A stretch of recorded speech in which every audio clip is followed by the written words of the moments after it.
Welcome our channel Always Learn Something Different. In this video we discuss about the chapter Math chapter Mensuration. Mensuration के chapter के बारे में हम पढ़ेंगे। इसमें क्या क्या होते हैं, कौन सी शेप्स होती हैं, तो इसके बारे में हम अच्छे से पढ़ेंगे इसमें। ठीक है। मेंसुरेशन मीन्स क्षेत्र मिति। तो क्षेत्र मिति में क्या क्या है और कौन से इसके सूत्र होते हैं, कौन से उसके फॉर्मूलाज होते हैं, वो इस वीडियो में हम डिस्कस करेंगे। तो यहाँ पे देखिए क्या है, सबसे पहले है रेक्टेंगल। तो रेक्टेंगल क्या होता है, इसमें हमारे पास दो चीज़ें होती है, एक होती है 2D शेप्स और एक होती है 3D शेप्स। तो 2D शेप्स क्या होती हैं, 2D शेप्स यानी कि जिसमें 2 डायमेंशन होती हैं, उनको 2 डायमेंशन मतलब क्या, एक लेंथ होती है और एक सिर्फ ब्रेथ होती है। यानी कि एक लेंथ हो गई और एक ब्रेथ होगी, टू डायमेंशन होगी ना, तो इसको इसीलिए इनको 2D शेप्स बोलते हैं। और एक होती है हमारी 3D शेप्स। तो 3D शेप्स कौन सी होती हैं, जिसमें 3 डायमेंशन होती है, मतलब एक लेंथ हो जाएगी, एक ब्रेथ हो जाएगी और एक क्या हो जाएगी, हाइट हो जाएगी। तो उसको बोलते हैं 3D शेप्स। ठीक है। तो इसमें क्या डिफरेंस होता है, 2D शेप्स को सिर्फ हम ड्रॉ कर सकते हैं, क्या कर सकते हैं, सिर्फ ड्रॉ कर सकते हैं। और जो 3D शेप्स होती हैं उनको हम हैंड में होल्ड कर सकते हैं, चाहे वो कोई भी चीज़ है। जैसे पतला से एक पेपर है लेकिन उसकी कुछ हाइट तो है ना, इसलिए तो उसको हम हैंड में होल्ड कर सकते हैं, तो इसीलिए उसको बोलते हैं 3D शेप्स। तो आज इस वीडियो में हम 2D शेप्स के जो फॉर्मूलेज हैं, 2D शेप्स कौन सी होती हैं, उनके बारे में डिस्कस करेंगे। फिर नेक्स्ट वीडियो में हम 3D शेप्स के बारे में पढ़ेंगे। तो यहाँ पे देखो क्या है, 2D शेप्स है। सबसे पहले हमें सबको पता है रेक्टेंगल होता है, क्या है यहाँ पे, ये रेक्टेंगल है। तो रेक्टेंगल क्या होता है, जिसमें अपोजिट साइड क्या होती है, इक्वल होती हैं। सबको पता है रेक्टेंगल क्या है, इसमें अपोजिट साइड इक्वल होती है। ये आमने सामने की जो साइड इक्वल होती है, रेक्टेंगल मीन्स क्या, आयत, तो उसको बोलते हैं हम रेक्टेंगल। ये साइड इसके इक्वल है, ये साइड इसके इक्वल है, तो इसका जो एरिया है वो क्या हो जाएगा, लेंथ मल्टीप्लाई क्या हो जाएगा, ब्रेथ हो जाएगा, L मल्टीप्लाई क्या हो जाएगा, B। तो ये इसका एरिया होता है। एरिया सबको पता है होता क्या है एरिया, जैसे ये कोई शेप है और इसने कितना स्पेस यहाँ पे ऑक्यूपाइड किया है, उसको तो बोलते हैं एरिया। और एरिया कब निकालते हैं, जब हमें कोई भी ऐसे अंदर, जैसे कोई भी रूम है उसके अंदर टाइल्स लगानी है तो हम एरिया निकालेंगे। अगर जैसे कोई फील्ड है और उसके अंदर हमें कुछ भी ये काम करना है तो हम क्या निकालेंगे, एरिया निकालेंगे। और पेरीमीटर कब निकालते हैं, तो पेरीमीटर जब हमें इसकी बाउंड्री पे कुछ करना हो, यहाँ पे चारों तरफ जैसे तार लगानी है, कोई भी फील्ड है, कोई भी खेत है, उसके चारों तरफ ऐसे तार लगानी है, तो उसकी मेजरमेंट क्या होगी उस तार की, तो वो निकालने के लिए हम क्या निकालते हैं, पेरीमीटर निकालते हैं। तो पेरीमीटर क्या होता है, कोई भी क्लोज्ड फिगर है उसकी चारों तरफ की जो बाउंड्री होती है उसको बोलते हैं पेरीमीटर। क्या बोलेंगे, उसको पेरीमीटर बोलेंगे।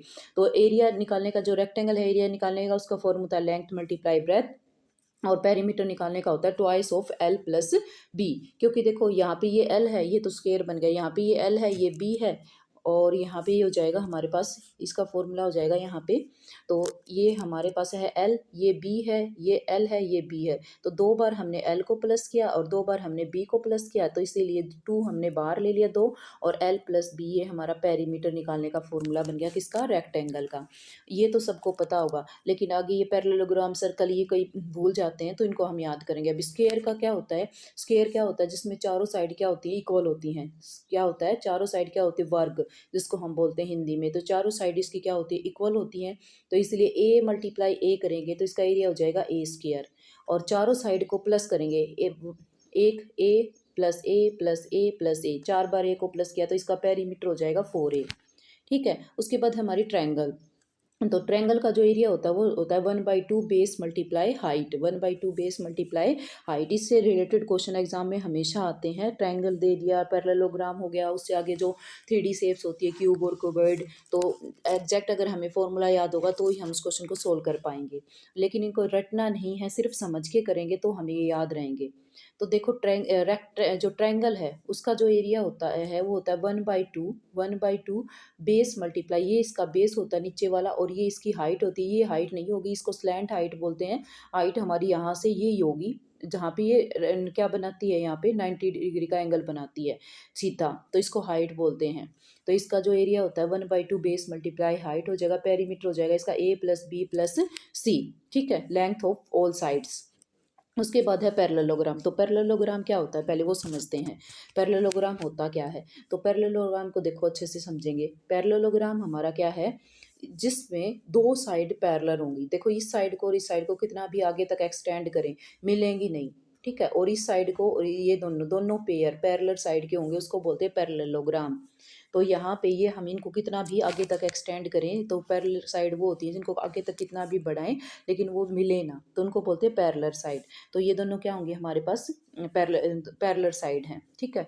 तो इसका जो एरिया होता है वो होता है बेस मल्टीप्लाई हाइट। इसकी ये तो बेस होता है, और हाइट कौन सी होती है, देखो ये नहीं होती है इसकी, इसकी हाइट हाइट हमेशा सीधी होती है। तो यहाँ से ये ऐसे आएगी ना, तो ये हाइट है इसकी, ये हाइट है और ये बेस है, तो इसका जो एरिया हो जाएगा बेस मल्टीप्लाई क्या हो जाएगा, हाइट हो जाएगा, ठीक है। उसके बाद है इसका जो पेरीमीटर होगा वो twice of B plus H, यानी कि दो, तो ये क्या हो गया बेस मान लिया ये दोनों, तो two plus twice of B plus H, ये इसका क्या हो जाएगा पैरेललोग्राम का पेरीमीटर हो जाएगा, ठीक है। उसके बाद देखिए यहाँ पे सर्कल है, उसके बाद क्या है, सर्कल है। तो सर्कल का जो हमारे पास एरिया होता है वो होता है pi r square, pi r square, pi r square, ये हमें याद करना पड़ेगा। आर मतलब क्या है, रेडियस है, तो पाई की वैल्यू हमेशा होती है 22/7। अगर हमें दे रखी है 31.142 तो वो यूज़ करेंगे, अदरवाइज हम 22/7 इसमें यूज़ करेंगे। और इसका सरकमफ्रेंस क्या होता है, ये भार वाला, ठीक है, ये सरकमफ्रेंस होता है। ये पेरीमीटर जैसे होता है इसी तरीके से सर्कल का जो पेरीमीटर होता है उसको सरकमफ्रेंस बोलते हैं। तो ये होता है 2πr, ये होता है 2πr, और एरिया होता है पाई आर स्क्वायर। उसके बाद है हमारे पास वॉल्यूम, क्या होता है, amount of space occupied by object, ये वॉल्यूम हम निकालते हैं 3D शेप्स का, ठीक है। तो एरिया ऑफ ट्रेपेजियम, अब ट्रेपेजियम क्या होता है वो ध्यान से देखेंगे, तो ये है ट्रेपेजियम, यहाँ से ये शेप बना रखी है ऐसे, ये है यहाँ पे ऐसे हमने बना दिया, तो इसको बोलते हैं ट्रेपेजियम। क्या बोलते हैं इसको, ट्रेपेजियम। यानी कि इसमें सिर्फ एक ही पेयर होता है पैरेलल साइड का, ये दोनों पैरेलल साइड हैं, लेकिन ये दोनों पैरेलल साइड इसमें नहीं है, क्योंकि इनको आगे तक एक्सटेंड करेंगे, ऐसे बढ़ाएंगे आगे तक तो ये मिल जाएंगी, तो ये दोनों पैरेलल रही हैं। तो इसमें जो ट्रेपेजियम होता है इसमें एक ही पैरेलल साइड का क्या होता है, पेयर होता है। और इसका जो एरिया होता है वो क्या होता है 1/2 H मल्टीप्लाई बी प्लस ए, मतलब कैसे, देखो ये ट्रेपेजियम है, इसको हम सीधा करके ऐसे बनाएंगे, ये ट्रेपेजियम है यहाँ पे, ये इसकी हाइट हो जाएगी, ठीक है। और ये मान ली साइड ए है, ये देखो ये आमने सामने की साइड इक्वल नहीं है ना, इसको मान लिया बी है, और ये क्या है एच है। तो इसका जो एरिया हो जाएगा 1/2, ये हाइट एच, और इसका इस दोनों को जो जो हमारी जो पैरेलल साइड है उन दोनों को हम क्या कर देंगे, प्लस कर देंगे, बी प्लस ए। तो इस तरीके से ये इसका क्या हो जाएगा, एरिया हो जाएगा किसका, ट्रेपेजियम का। ये आगे एक्सप्लेन कर रखा है कि ये ऐसे कैसे हुआ है, area of trapezium rectangle A B C plus area of triangle, इन दोनों का हमने क्या किया, एरिया प्लस किया और उसमें से कुछ कॉमन ले लिया, तो इस तरीके से ये एरिया बन गया। देखो जैसे ये देखो रेक्टेंगल बन रहा है ना, यहाँ पे ये रेक्टेंगल है और ये ऊपर क्या बन रही है, ये ट्रायंगल बन रही है, तो इन दोनों का एरिया को हम जब प्लस करेंगे तो ये हमारे पास इसका ट्रेपेजियम का एरिया बन जाएगा। उसके बाद है हमारे पास area of general quadrilateral. General quadrilateral का क्या मतलब है, देखो क्वाड्रिलेटरल होता क्या है पहले वो समझेंगे। क्वाड्रिलेटरल क्या होता है, कोई भी क्लोज्ड फिगर जो 4 लाइन सेगमेंट से बनी होती है, 4 लाइन सेगमेंट से, चाहे ऐसे है, चाहे स्क्वायर है, चाहे रेक्टेंगल है, चाहे रोम्बस है, चाहे काइट है, कुछ भी है, वो सभी क्या होते हैं, स्पेशल क्वाड्रिलेटरल होते हैं। लेकिन जनरल क्वाड्रिलेटरल क्या हो, जो इनमें से कुछ भी कोई भी शेप ना हो, जैसे ये बना दिया हमने ऐसे ही, तो ये क्या होता है, इसका जो एरिया होता है वो कैसे निकालते हैं, देखो इसमें क्या गिवन होगा हमें ऐसे, ये तो डायगोनल गिवन होगा, ये क्या है डायगोनल, और ये इसकी क्या है, हाइट है। तो इसको हम कैसे निकाल सकते हैं, इसको निकाल सकते हैं ना, एरिया इस ट्रायंगल का एरिया और इस ट्रायंगल का याद करने की कुछ ज़रूरत ही नहीं है, और ट्रायंगल का एरिया तो हमें याद है 1/2 बेस मल्टीप्लाई हाइट। तो एक तो ये ट्रायंगल हो गई है कि ये ट्रायंगल हो गई, इस बेस को, बेस तो एक सेम है दोनों का, हाइट को h मान लेंगे, 1/2 बेस मल्टीप्लाई हाइट, फिर हमने 1/2 बेस मल्टीप्लाई h2 मान लेंगे दूसरी हाइट को। अब इन दोनों को प्लस कर देंगे, इन दोनों को प्लस करेंगे तो इसमें से 1/2 हमारा बाहर आ जाएगा और 1/2 बी बाहर आ जाएगा, बी दोनों में सेम है, और यहाँ बच जाएगा h1 प्लस h2। तो इस तरीके से जो कोई भी जनरल क्वाड्रिलेटरल है उसका एरिया बन जाता है, ठीक है। उसके बाद क्या है, स्पेशल क्वाड्रिलेटरल पैरेललोग्राम। तो अगर कोई भी स्पेशल क्वाड्रिलेटरल पैरेललोग्राम है, रोम्बस है, रोम्बस का एरिया होता है 1/2 multiply D1 multiply D2, rhombus का एरिया होता है ये, और ये रोम्बस ही है, क्या है ये रोम्बस है, क्या कि चारों साइड इसमें क्या है, इक्वल है, ये जो लेंथ है ये डायगोनल है, D1 का मतलब होता है डायगोनल, एक इस डायगोनल की लेंथ दे रखी हो, एक इस डायगोनल की लेंथ दे रखी हो, तो इसका जब हम एरिया निकालेंगे तो वो हो जाएगा 1/2 D1 मल्टीप्लाई D2, ठीक है। उसके बाद देखिए आगे क्या है।